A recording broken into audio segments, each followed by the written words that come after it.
Yes, Mustafiz ফাহিমের অগ্নিজোড়া বোলিংয়ে BPL এর পঞ্চম ম্যাচে চট্টগ্রামের কোমর ভেঙে দিল রংপুর রাইডার্স।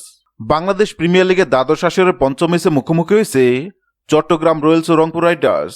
নিজেদের প্রথম ম্যাচে বল হাতে দারুণ নৈপুণ্য দেখিয়েছেন রংপুরের বোলাররা। নাইম শেখের ভালো শুরুর পরও চট্টগ্রাম থেমেছে অল্প রানে।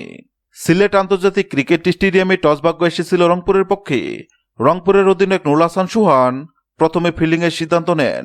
চট্টগ্রাম এদিন দলে সংযোজন করে আরও এক বিদেশিকে, ইংল্যান্ডের অ্যাডাম রসিংটন। তবে প্রথম ওভারে তিনি সাজঘরে ফিরেন মাত্র 1 রান করে। এরপর মির্জা বেগকে নিয়ে হাল ধরেন 1,10,00,000 টাকা পারিশ্রমিক নাইম শেখ। তবে পাওয়ার প্লের আগেই ফিরতে হয় নাইমকে, তাতে খেয়ে হারিয়ে ফেলে দল। 20 বলে 60 চার 1 ছক্কায় 39 রান করে নাইম। স্ট্রাইক রেট ছিল 200-র কাছাকাছি।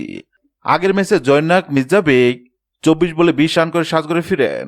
তার আগে মাহমুদুল হাসান জয়, মাহফুজুর রহমান, মাসুদ গুরবাস, অধিনায়ক শেখ মেহেদিরা সাজঘরে ফিরেছেন মিছিলের মতো। শেষ পর্যন্ত আর ঘুরে দাঁড়াতে পারেনি দলটি।